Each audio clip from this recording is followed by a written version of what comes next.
Olá, Tchanã, bom dia. Tá no ar o Conecta Metrópolis desta sexta-feira, 17 de julho, tá acabando. 19 de julho é a grande final da Copa do Mundo e a gente vai falar muito de um personagem que a gente não imaginava poderia bater a sua segunda final de Copa depois de já ter se despedido em grande estilo no Catar. Se despediu não, mas a gente achava que ele tinha se despedido. Temos que falar de Lionel Andrés Messi. Este homem, com 39 anos, segue batendo recordes após recordes. Formou aura, Piperno. Eu te ensinei o que é, farmar aura. Ele farmou aura nessa Copa do Mundo. Acho que tudo que todo mundo pensava do Messi se solidificou nessa Copa, né? Virou talvez um mito mesmo diante dos olhos de todo mundo. O que quer que aconteça no próximo domingo, temos que falar dessa figura que talvez seja o principal expoente do futebol globalizado.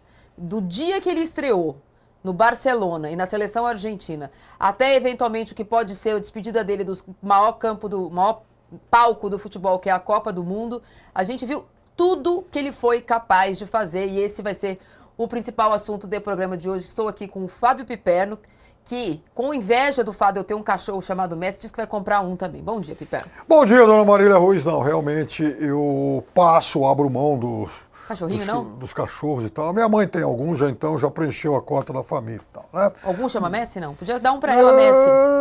Não. A Dona Isala São Paulino, lá tem um que chama Raí, um que chama Dorival. Não? Tá bom, continua. Não, mas talvez algum dia, em algum momento, um cachorro chamado Mbappé. Tá. Bom, mas o fato é que se o Messi encerrasse a carreira dele na seleção argentina no dia em que fez 34 anos, o Messi estaria comemorando apenas uma recém-conquista aí da Copa América de 21. Né? Até então, o Messi não tinha absolutamente nada em relação a títulos conquistados aí pela seleção argentina. E realmente, de lá para cá, foi um jogador bicampeão de Copa América, campeão no Catar e agora com a possibilidade, então, de, quem sabe, terminar a sua carreira como camisa 10 da seleção argentina. Uma aposta que eu não cravo, já falei sobre isso aqui, mas, de qualquer forma, realmente ele construiu aí um período de meia década excepcional, realmente com um roteiro digno de conto de fadas por conta do seu desfecho. Mas ainda precisa confirmar isso no jogo de domingo. E eu entendo que a Espanha seja a favorita. O Messi começou essa Copa do Mundo, que a gente nem imaginava que ele podia jogar ainda, fazendo um hat-trick. E esse foi o cartão de visitas para dizer que ele não tinha vindo a brincar só nessa última passagem de Copa do Mundo. Ele tem sido inimigo do próprio fim e tem sido dos pés dele a saída e a solução para a Argentina. A gente já falou muitas vezes que a Argentina joga para o Messi e talvez essa Copa tenha feito todo mundo entender que é o Messi que tem feito a Argentina jogar, essa Argentina tão campeã nos últimos anos, principalmente nessa década. Eu vou dar bom dia para o Robson Morelli, que está em Nova York e pertinho de onde vai acontecer a final, no domingo, entre Yamal e Messi. E o Messi, se o futebol nos Estados Unidos não era conhecido, o Messi está aí há 3 anos mostrando que ele é, né? Fazendo uma vida pacata, é verdade, não é de celebridade em Miami, mas se alguém fala da MLS hoje em dia, fala do Messi. Bom dia, Marília, bom dia, Piperno, bom dia a todos. É exatamente isso, né? Ele veio para os Estados Unidos para descansar, para sair um pouco do holofote. Foi ele mesmo que disse isso, depois de Barcelona, depois de PSG. Ele queria uma vida mais pacata, conversou com a família, levou os filhos e está vivendo essa vida em Miami. Ele faz compras no mercado, ele dá autógrafos, ele anda de chinelo. Então, tudo que ele nunca fez na carreira, ele encontrou aqui nos Estados Unidos. E agora, talvez, ele não consiga fazer mais isso, né? Porque o que ele fez nessa Copa do Mundo vai torná-lo ainda muito mais famoso, conhecido nos Estados Unidos, onde as pessoas geralmente deixam as outras viverem tranquilamente, sem incomodar muito. A turma do futebol não está muito acostumado com isso. Aqui nos Estados Unidos é assim. Aquela imagem do Messi entrando na frente do time, saindo do vestiário, aquela imagem talvez seja a imagem da Copa do Mundo. A posição de todos os jogadores, essa aí. Talvez seja a imagem da Copa do Mundo. Se eu fosse argentino, eu teria essa imagem no meu quarto, em algum lugar da minha casa, porque essa imagem é simplesmente fantástica. E ela mostra tudo que a gente viu da Argentina nessa Copa do Mundo. Ela mostra um time unido, ela mostra um líder na frente, ela mostra jogadores indo para uma batalha. E foi isso que a Argentina fez durante toda a Copa do Mundo. Nada foi fácil para essa Argentina chegar onde ela chegou e com esse cara liderando, com esse cara concentrado, com esse cara que merece, sim, os nossos aplausos, o nosso reconhecimento e merece tudo que está vivendo aos 39 anos. O Messi, Piperno, ele contraria também uma outra questão que é sobre construção de carreira. Né? A gente fala sobre construção de carreira de jogadores nos últimos tempos. O ápice vai chegar aos 27, aos 28 anos, 29, dependendo da posição do jogador, se ele for um jogador de defesa e a experiência. O Messi é um jogador forjado em La Masia, saiu muito cedo da Argentina, como muitos brasileiros saem muito cedo. Foi formado nas categorias de base do Barcelona e durante muito tempo ele foi jogador de time. Ele jogava no Barcelona, igual a gente fala de outros jogadores, jogador de time, ganhou tudo que ele podia pelo Barcelona e virou a cara desse clube, do qual ele saiu aos prantos por conta de uma crise financeira do clube, não por uma vontade própria. Ele não foi jogar no Paris Saint-Germain porque ele quis. Ele foi jogar no Paris Saint-Germain para ajudar o Barcelona. A diferença da ida dele para o Paris Saint-Germain em relação ao Neymar também tem essa saída. Por conta do fair play financeiro, ele precisava abrir esse espaço nas contas do Barcelona, e a despedida dele do Barcelona é aos prantos, né? Dizendo que ali era a casa dele. E desde que ele foi para o Paris Saint-Germain, ele conseguiu se desprender dessa necessidade de performar em clubes, e no Paris Saint-Germain, no último ano dele lá, ele treinou para a Copa de 2022. Foi para a Copa de 2022 e fez o que a gente viu, levou a Argentina a um título que ela não vencia desde 86. E aí de lá, aí ele ganhou o título de 80 daquela Copa do Mundo e falou, quer saber? Já fiz tudo que eu podia, ganhei na Argentina, então agora vou morar nos Estados Unidos, calmo, com a minha família, no calor, indo à praia, de frente para a praia. E aí ele se reinventou novamente, Piperno. Aos 35 anos, ele foi para os Estados Unidos, tá lá, toma um mate, joga uns jogos, vive ali uma vida de celebridade mais amena, não é uma vida... A gente conhece o Messi há 20 anos, o que a gente sabe da vida pessoal dele? Nada. Qual é o escândalo da vida pessoal dele? Nada. Quais foram as baladas que ele foi, carro que ele bateu, mulheres que ele namorou? Não sabemos. Quais são os outros... sei lá, hobbies do Messi. O que o Messi gosta de fazer? Ele joga carta? Ele joga, sei lá, ele monta Lego? O que ele faz? A gente não sabe. Ele é jogador de futebol. Então, a construção de carreira dele também nos últimos anos é uma construção devotada à seleção argentina. Ele é assim, ele tem uma carreira, principalmente a partir dos 30 e muitos, né, voltada à seleção argentina, e eu chamei a atenção aqui algumas vezes para o fato de que quando o Messi jogou a Copa do Mundo da África do Sul, ele já tinha sido o melhor jogador do mundo, tinha 23 anos, ou seja, chega à África do Sul, grandão, no auge e tal, e não faz nenhum golzinho, a Argentina fracassa, não jogou nada e tal, e foi realmente algo que deixou muita dúvida, até porque em relação ao que ele poderia fazer pela seleção argentina, e aí aumentaram, claro, as comparações com o mito Maradona, que havia sido inclusive o técnico dele, porque também, naquele momento, já era o Messi estrela máxima de um Barcelona que encantava o mundo. O Barcelona de 2011 se tornou o time invejado, imitado, copiado por muita gente. Era o time do Guardiola, que dava show, que não perdia, enfim, ganhava tudo, campeão de Champions, campeão espanhol, mas era, sobretudo, o time mais reverenciado aí, em todos os cantos do mundo. Muito bem. Vai de novo para uma Copa do Mundo, em 14 no Brasil, foi bem, jogou um ótimo Mundial, mas a Argentina bateu na trave e perdeu a final. Em 18, aquele fracasso.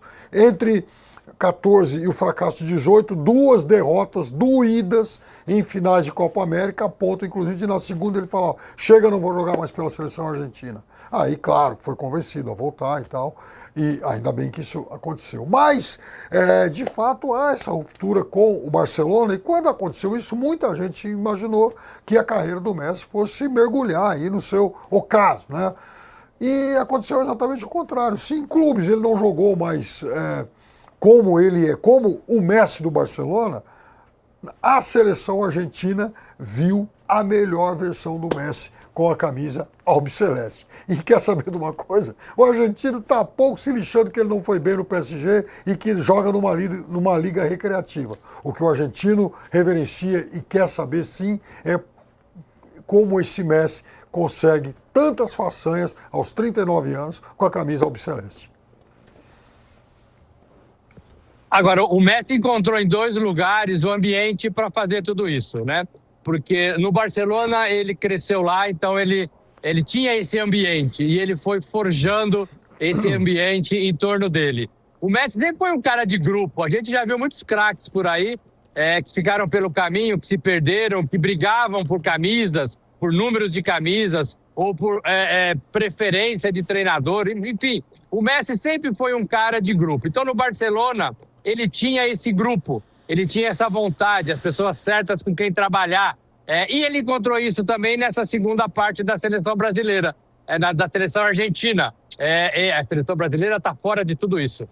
Da seleção argentina, porque na primeira parte ele também não se sentia bem, né? Com outros treinadores, com outros jogadores. Ele não trabalhava à vontade e ele nunca rendeu o que ele podia render, porque ele não tinha esse grupo que o Scaloni montou, esse grupo desses jogadores que jogam por ele e o reverenciam desde a Copa passada. Então ele encontrou esse grupo no Barcelona, onde ele cresceu, onde ele viveu, onde ele foi cedo quando saiu da Argentina, e também ele encontrou esse grupo nessa segunda parte, segunda e última, né? A gente não sabe, mas segunda e última parte da seleção argentina. E aí quando você está bem, quando você tem os seus colegas, quando você trabalha gostoso, você faz exatamente o que ele faz. Em nenhum momento você viu o Messi batendo no peito e falando, não, eu sou o cara, passa a bola para mim. Em alguns momentos, no último jogo contra a Inglaterra, ele até saiu do jogo, né? Ele foi ali pro lado direito,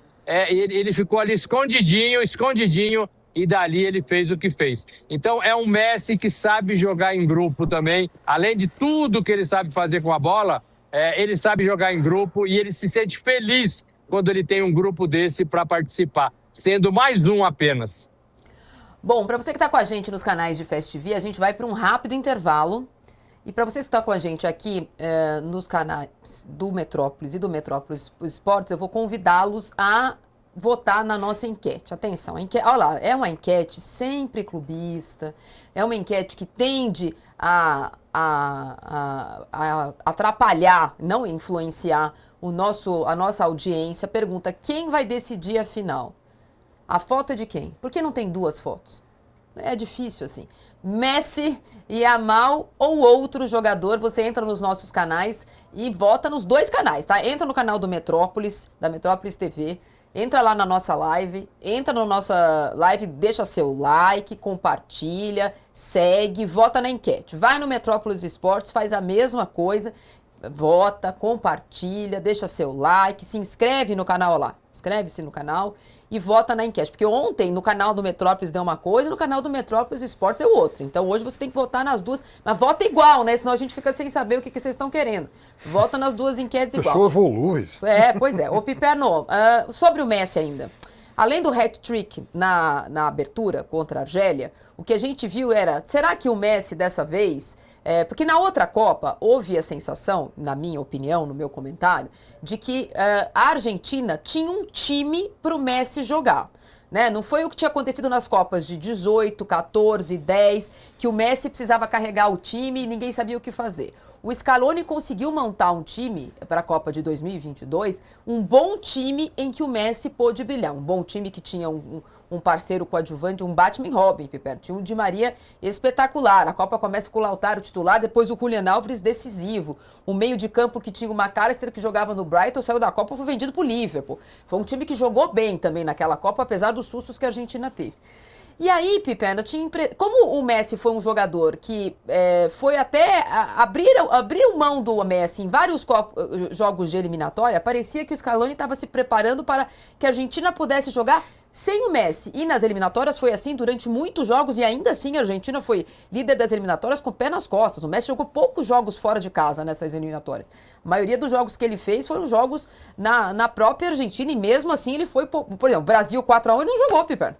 Jogou Almada. Jogou Almada, então o Messi não esteve em jogos das eliminatórias. Então parecia que o Scaloni montava um time para jogar ou para fazer essa passagem de bastão para que a saída do Messi fosse mais suave. Mas o que a gente está vendo nessa Copa é que essa saída do Messi ela vai ser ainda mais traumática. Os recordes do Messi, eles estão exponenciais nessa Copa. Ele começa a Copa do Mundo com 13 gols. Ele já está com 21, Piper. Ele fez quase 60% dos gols que ele tinha feito em 5 Copas e em 7 jogos dessa Copa. Maior assistente da história das Copas, 12. O jogador com mais participação em gols, 33. Mais partidas disputadas, são 33, 26 como capitão.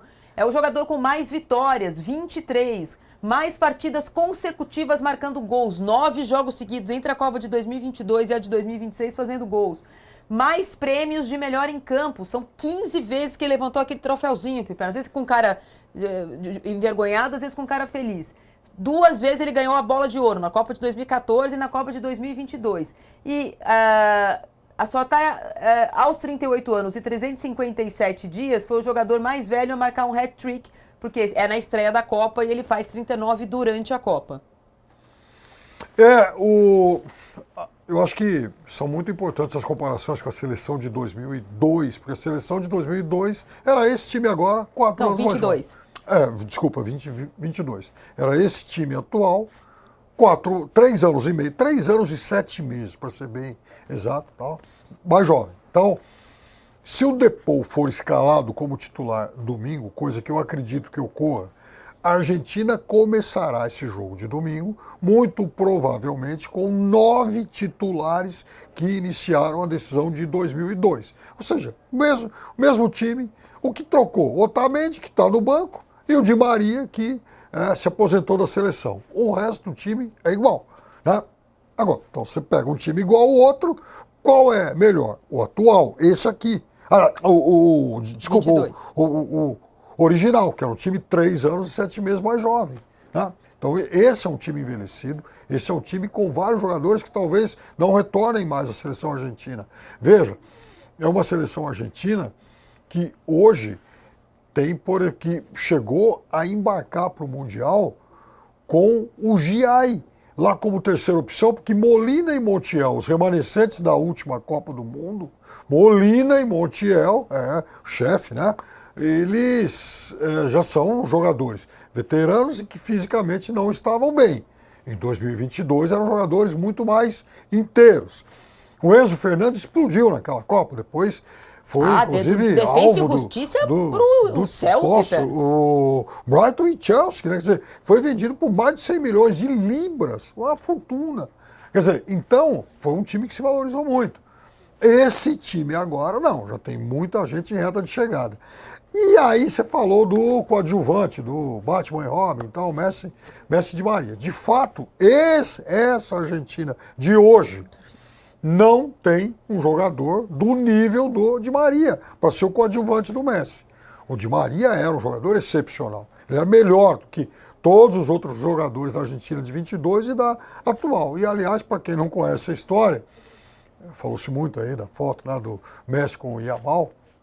Messi e Di Maria também tem uma história de grandes coincidências. Os dois nasceram no mesmo hospital em Rosário no intervalo de 9 meses. Hospital Italiano de Rosário. Aí primeiro nasce o bebê Messi, 9 meses depois o bebê Di Maria, e os dois se tornaram grandes amigos e companheiros durante 4 Copas do Mundo. Uma era, né? Eu ia falar que o Messi teve tudo isso também, porque ele teve uma organização dentro de campo. A AFA sempre foi bagunçada, aí estou comparando com a CBF. A AFA sempre foi bagunçada, sempre esteve envolvida em alguns escândalos, agora, inclusive, também está sendo investigada. E aí você tem um grupo de treinadores, de comissão técnica, um grupo de jogadores que se separam, né, de toda essa confusão, que conseguem ficar isento dessa confusão por 2 Copas do Mundo, e conseguem trabalhar de uma forma em que, mesmo com o Messi longe da seleção nas eliminatórias, o time não perde a sua referência, não perde o jeito que ele joga, não perde esse companheirismo de todos jogarem por ele e de ele também se entregar pelo time. Como é que você explica isso de um time para o outro, de uma Copa para outra? Aí a gente compara com a seleção brasileira. E tem um outro fator que eu acho muito determinante, essa garra com que a Argentina joga, que o Brasil já jogou em alguns momentos, mas o Brasil está longe disso nessa seleção atual. Não basta os jogadores do Brasil chegarem ali na hora da entrevista e fala, não, a gente gosta de jogar pela seleção. Não, a gente vem aqui porque a gente gosta da camisa, a gente gosta da seleção, mas a gente não vê isso nas atitudes, diferentemente do que a gente vê em relação à Argentina. Desde as eliminatórias, desde a comunhão com a torcida, desde os jogos em casa, desde a Copa do Mundo, desde a primeira partida, desde o que a gente está vendo nas ruas. Então a gente vê que é uma coisa diferente que foi construída talvez nesses últimos anos. Sempre teve, mas eu acho que nesses últimos anos tudo isso se fortaleceu. Torcida, jogadores, técnicos. Então, Messi, eu acho que isso faz diferença para um time que talvez fosse comum se não tivesse o Messi no meio de campo. Talvez fosse um time comum, com bons jogadores apenas, mas que juntos eles fazem essa diferença numa Copa do Mundo passada, já vencida, já festejada, e numa Copa do Mundo atual, com a possibilidade de erguer de novo a taça. Ô, Pipeno, a participação do Messi em Copas do Mundo, ela parecia ser o que a gente falou de outros grandes craques que estiveram em Copas do Mundo e não a ganharam. Cruyff é um, Sócrates, Zico, tem muito jogador que não ganhou, Gullit, Puskás, tem um monte de jogador que não ganhou a Copa do Mundo e não deixou de ter aura por causa disso, não deixou de ser lenda do esporte por causa disso. Mas só que agora ele resolveu ganhar, Piper. E aí ele foi para uma final no Brasil, e não é pouca coisa. Perder uma semifinal por 7-1 dói para o brasileiro. Na sequência, você vê que a Argentina chegou à final. Naquele momento, o Brasil recebeu a Copa do Mundo em 2014 para ser hexa, certo, Piperno? Todo mundo apostava nisso. Todo mundo apostava nisso. Era favoritaço, segundo o nosso amigo Arnaldo. Os adversários. E aí o Brasil não só é eliminado por 7-1, como quem chega à final contra o time do 7-1 é a Argentina, que perde o título na prorrogação. Não perde o título tomando de 7-1 no Maracanã. Na sequência, ele faz a Argentina tem, acho que, a pior Copa. Parecia que a Copa de 2010 não podia ser superada, mas com os bastidores do Sampaoli, em 2018, aquela brigaiada que dá origem a essa seleção vencedora. Eu vou lembrar que o Scaloni era da comissão técnica do Sampaoli. A AFA não consegue demitir o Sampaoli. Não tinha grana. Não tinha dinheiro para pagar a rescisão de contrato. Deixa ele empregado. Fala, mas só que você não precisa vir, não. Você fica em casa e fica pagando e vai ficando o estagiário. O estagiário. É eliminatória, deixa ele aí. Como a gente fez a gente tentou fazer com o Ramon, lembra? Eliminatória, deixa ele aí. Só que ele primeiro, tinha uma relação com os jogadores que o Sampaoli não tinha. Ele conseguiu fazer um grupo que foi ganhando, ganhou. Ganhou a Copa América no Brasil, ficou. Aí, de fato, ele foi, como chama? Quando ele ele foi mantido no cargo oficialmente. Ele deixou de ser interino para ser oficial. Foi efetivado, exatamente, essa era a palavra. Foi efetivado. Um ano depois foi campeão lá. E aí, nos últimos 4 anos, Pipão, o que a Argentina tem, ganhando, não é só desfrutando, porque ele ganhou outra Copa América, foi líder das eliminatórias e está na final da Copa do Mundo. É um técnico sem experiência internacional, é um técnico que não tem títulos importantes por clubes, é um técnico argentino que é o oposto do que foi a tentativa brasileira para voltar a ganhar. A tentativa brasileira para voltar a ganhar é contratar o melhor técnico da história dos clubes, que não é brasileiro. E aliás, há muito tempo o Brasil está assim, apostando em figurões. Né? Você pegar, por exemplo, tirando o Dunga, o Dunga só trabalhou praticamente o Diniz também era figurão, em seleção. Não, mas é que o Diniz já sentou na cadeira sabendo que era interino. Né? É que para a Copa do Mundo, aí o Brasil trouxe Parreira, aí foi lá ressuscitar o Filipão no meio do caminho, repito, o Dunga, mas foi uma solução diferente e de exceção. E depois, o Mano, que vinha bem e tal, aí volta o Filipão, meu Deus do céu, vanguarda do atraso e tal, aí, Tite, que era o técnico que vencia tudo. A Argentina não, a Argentina vai lá, põe lá o trainee, senta na cadeira, fica aí um pouquinho. Uma situação parecida até com a do Diniz aqui. E a do Ramon Menezes. Primeiro trainee nosso foi o Ramon Menezes. Nossa, isso aí foi um... mas foi o nosso trainee, foi, assim... Veja, o Ramon não consegue treinar bem nenhum time de Série B. O Ramon ganhou o Sul-Americano Sub-20, né? Ano passado.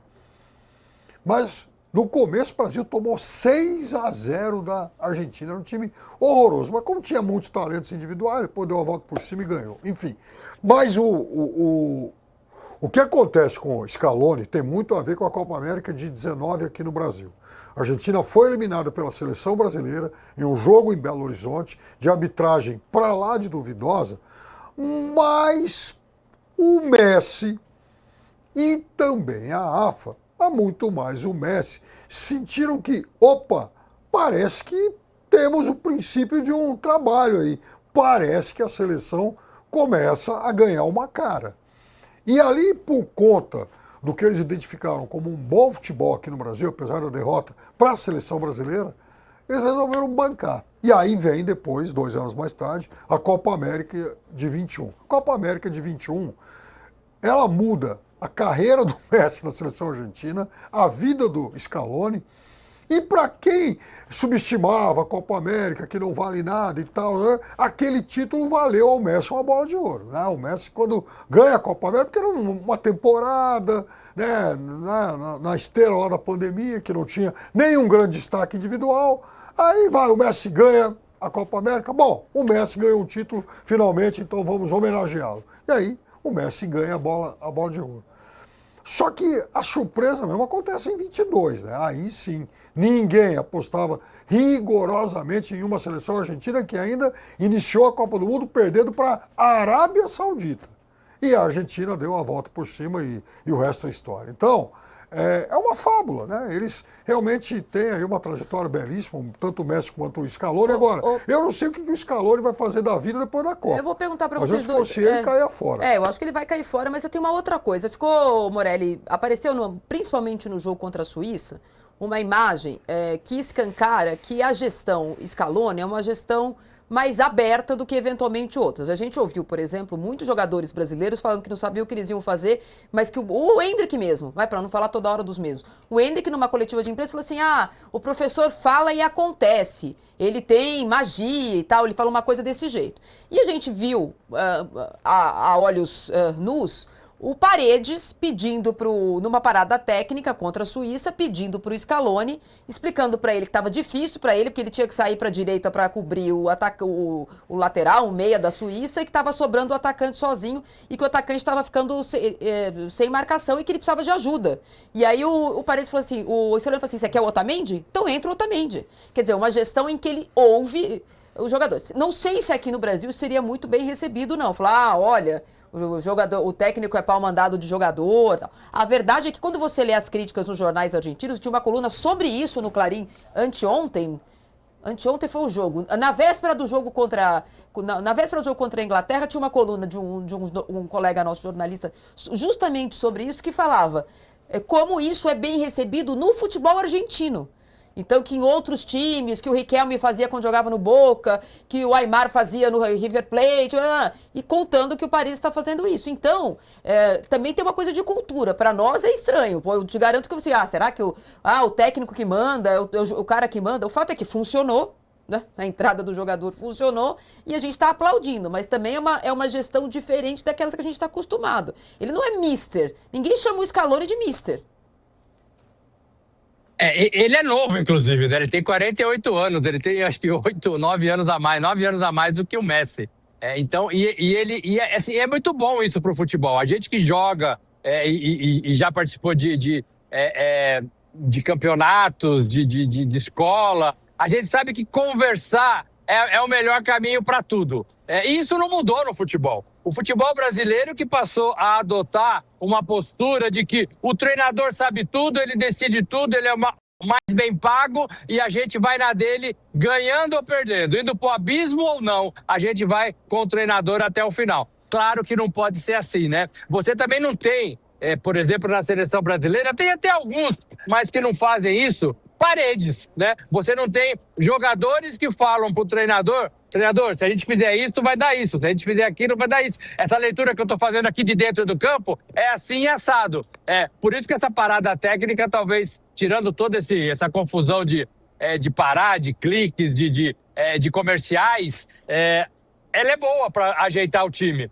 Foi nessa conversa, talvez, que eles puderam ajeitar muitos times nessas paradas técnicas de Copa do Mundo. Agora, você tem que ter personalidade. O jogador tem que falar para o treinador e o treinador tem que ter a disposição de ouvir. O que a gente sabe hoje muito é que o treinador sabe de tudo e não ouve ninguém. E tem o jeito dele de trabalhar. E às vezes ele mantém esse jeito de trabalhar, mesmo olhando para o elenco e não vendo, não encontrando peças para justificar o seu jeito de pensar. Isso talvez não tenha na Argentina, talvez não tenha na seleção argentina. A seleção brasileira caminha pelo mesmo caminho, né? Caminha pelo mesmo tom.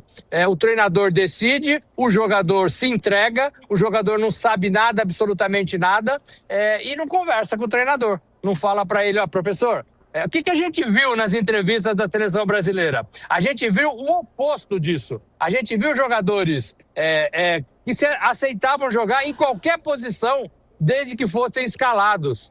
Isso é um time, isso é personalidade, isso é você conversar com o treinador, isso é você mostrar uma disposição equivocada, né? Burra até. Porque se eu jogo na direita e eu rendo bem na direita, o que eu vou fazer na esquerda? Né? Mas os jogadores brasileiros, eles são afins de fazer isso porque eles querem jogar.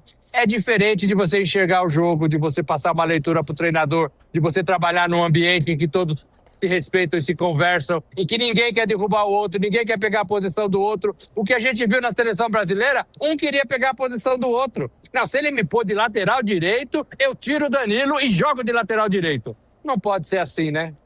Para você que está com a gente nos canais de Fast TV, a gente vai para um rapidíssimo intervalo. E a gente segue aqui, Piperno, porque eu estou falando dessa gestão do Scaloni, porque ela foi, eu imagino que dentro dos bastidores seja ainda mais aberta. Ele não teve nenhum problema em ser flagrado ouvindo sugestões de um jogador de meio de campo que estava vendo o jogo de dentro das 4 linhas e ele acatou imediatamente. É muito interessante isso, porque aqui provavelmente a gente falaria sobre... A gente está acostumado nesse momento no Brasil, e faz pouco tempo isso, a gente não chamava técnico de professor. Isso é uma coisa muito recente, mister, professor, sei lá mais o quê, coach. É uma hierarquia que talvez a gente se acostumou com isso, uma coisa mais fixa, que talvez seja, não sei se é o certo ou errado, o fato é que está dando certo. Não, eu acho que tem uma coisa, né? Isso tem muito da relação de confiança do jogador com o técnico e vice-versa, porque isso não é inédito e tem que ser assim. A percepção do jogador que está em campo é diferente de qualquer outro personagem, seja do técnico do banco ou do crítico que está lá na tribuna olhando para o jogo. É o cara que está lá, que está sentindo o ambiente, que está sentindo, por exemplo, como é que está o jogador do time adversário, o que o jogador do time adversário está sendo capaz de fazer melhor ou pior, quais são as lacunas que ele deixa, mas em compensação, quais são os riscos que ele oferece. Muitas vezes o jogador tem esse diagnóstico em campo, mas aí ele tem que ser também, né, Marina, um jogador que goste de futebol. Lógico. Para poder entender isso aí. Porque também se o jogador é uma mula e não entende nada, aí fica muito difícil. Eu já dei um monte de exemplos aqui, de momentos que funcionaram e momentos que não funcionaram. Eu converso muito com o Vampeta e ele me fala de detalhes da Copa de 2002, quando os jogadores, o grupo tal, chegava lá para o Filipão, olha, professor, então, né, se fizer tal coisa, pode ser que, né, a gente tenha um resultado melhor e tal. E o Filipão acatava, confiava nos caras. Tinha muita gente lá com perfil de líder. Já falei muitas vezes aqui do que aconteceu na semifinal da Copa de 70 entre o Gerson e o Clodoaldo em campo. O Gerson, que era um técnico em campo, chama o Clodoaldo, muito marcado lá contra o Uruguai e tal, fala, é o seguinte, eu não estou conseguindo jogar, eu estou marcado, eu vou voltar, porque a marcação, se quiser me acompanhar até aqui atrás, vai abrir mais espaço, então você passa, você ocupa o espaço na frente. E aconteceu isso e o Clodoaldo pisa na área para fazer o gol de empate. Então, são muitos. É célebre lá a história lá do Newton Santos na Copa de 50, que pega a bola, se manda pro ataque e o Fiola gritando do banco: volta, Newton, volta, Newton. E o Newton se mandou e fez o gol. O jogador sentiu, teve a percepção do momento.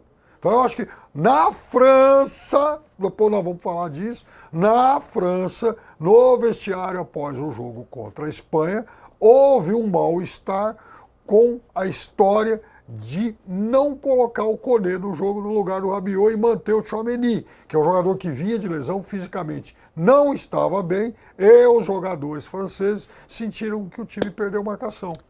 A gente voltou do intervalo, a gente ainda estava falando sobre a Argentina e sobre a questão, né, de uma gestão mais aberta que o Scaloni tem, mas fica parecendo também que o Scaloni não faz nada. Ele mesmo lida com as coletivas de imprensa de uma forma muito menos professoral e profissional. Falou durante essa Copa algumas vezes, eu estou aqui não pelo 4-4-2, pelo 4-3-3, eu estou aqui pela conversa, pelo grupo, pela alegria que eu tenho de viver no futebol. Ele tira um pouco desse verniz que os técnicos atuais têm sobre ter eles o saber único sobre o futebol. Vou falar sobre o principal técnico do futebol brasileiro. Há muitas temporadas esse é o Abel. E se você quer conversar qualquer coisa de futebol com ele, a resposta dele é: eu sei, vocês não sabem. Eu sei o que vocês estão fazendo, não, eu que estou dentro do CT, eu que sei o que eu vou fazer e vocês só cornetam. É uma posição diferente de alguém que está ganhando muito também isso em futebol de seleções. E a gestão aberta dele, Piperno, não faz dele menos competente, pelo menos em Copas do Mundo, em Copa América, porque a gente tem aqui uma arte sobre como as mudanças dele funcionam no time. E os gols tardios que a Argentina fez nessa Copa do Mundo, que garantiram infartos, é verdade, na população argentina, porque é sempre com susto, é um sofrimento, mas tem lá os gols tardios depois dos 70 minutos. São 19 gols na Copa, 19 gols, 12 gols desses foram marcados após a pausa de hidratação do segundo tempo, pós 70 minutos e 75, cada pausa de hidratação é assim. Contra a Argélia, Piperno, um gol do Messi foi depois de 76. Contra a Áustria, o segundo gol sai a 5 minutos de acréscimo do segundo tempo. Contra a Jordânia, gol do Messi depois da parada técnica. Contra Cabo Verde, o Messi tem toda... Bom, contra Cabo Verde foi uma loucura, inclusive na prorrogação, teve gol da prorrogação e dois gols na prorrogação, né? Contra o Egito tem aquela virada épica, com os 3 gols acontecendo depois, 79, 83 e 92, 47 do segundo tempo. Contra a Suíça, a mesma coisa, com gols na prorrogação, né? O McAllister faz um gol, a Argentina toma um empate, o jogo vai para a prorrogação, a Argentina faz mais 2. E dessa vez contra a Inglaterra, um gol aos 40 do segundo tempo e um gol aos 47 do segundo tempo. Com os jogadores que estavam em campo, com os jogadores que entraram no segundo tempo, mas ele consegue mexer nesse elenco, o Scaloni, e fazer o time melhorar. Eu fiz uma crítica aqui que eu estava achando que ele estava sempre demorando muito para mudar o time, mas o fato é que ele mexe e o time ganha. E a história fica boa para ele contar. A história fica boa para ele contar, porque às vezes me passa a impressão assim de que ele vai e tenta ir até a última gota que o jogador tem para entregar aquele time titular dele, né? E depois, quando não dá mais, ele começa a mexer, a não ser a história do Lautaro entrar sempre, porque esse aí é uma espécie de 12º jogador e tem sempre também uma questão no meio campo, né? Vai jogar ou não vai jogar, o Rodrigo Depô entra e sai e tal, mas o resto do time é mais ou menos definido, né? Ele, de qualquer forma, sabe usar muito, muito, muito bem as peças que ele tem.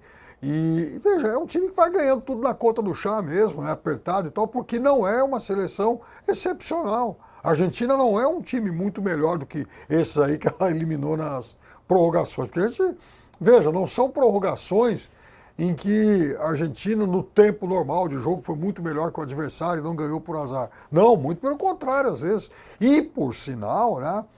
Foi uma Argentina que passa pela Suíça a partir da bobagem que o Embolou fez. Uma Argentina que derrota o Egito também por questões aí que foram muito discutidas, polêmicas e questionáveis. Mas nesses 2 jogos a gente viu uma Argentina assim, tendo muita dificuldade, porque também, né, é um time que não tem muita sobra. Ele não tem muito o que inventar, o que fazer com esse grupo que está aí. Gente, é um grupo muito envelhecido. Se a Argentina for campeã do mundo domingo, a Argentina terá sido o time em todos os tempos que mais manteve titulares de uma Copa para outra. Agora, essa partida contra o Egito, ela teve um peso, acho que fundamental nessa campanha, né? Porque o que eles fizeram contra o Egito e da forma com que foi feito, aquilo muda time, aquilo muda vestiário, aquilo muda confiança.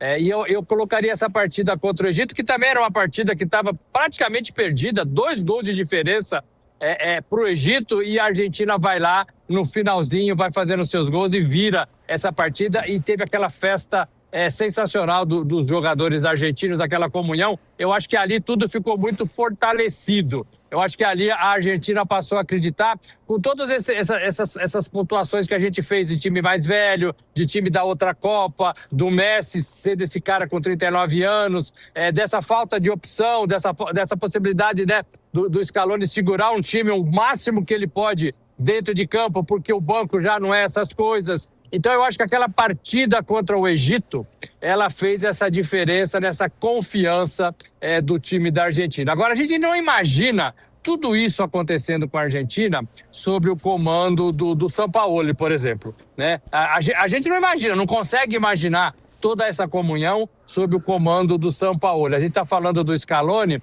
e isso, claro que faz diferença. Faz diferença o jeito dele, o trato com os jogadores, a conversa, o churrasco, ele não está lá para aparecer, diferentemente do treinador que a Argentina tinha e que nem conversava com ninguém, né? Não dava bom dia, boa tarde, boa noite. O Messi não falava com o treinador não falava com o Messi e o treinador festejava os gols sozinho no banco de reservas. Então, assim, era um ambiente péssimo, péssimo. E isso mudou com a entrada de uma comissão nova diferente, de um jeito de trabalhar diferente, os jogadores aceitando o jeito do treinador, mesmo novo, mesmo estagiário, o grupo comprou o treinador e tudo isso mudou na Argentina de uma temporada, de uma Copa para outra. Então, a gente tem que pegar esses pontos que parecem ser simples no futebol, mas voltando para a seleção brasileira, a gente não consegue andar, a gente não consegue dar um passinho nessa direção.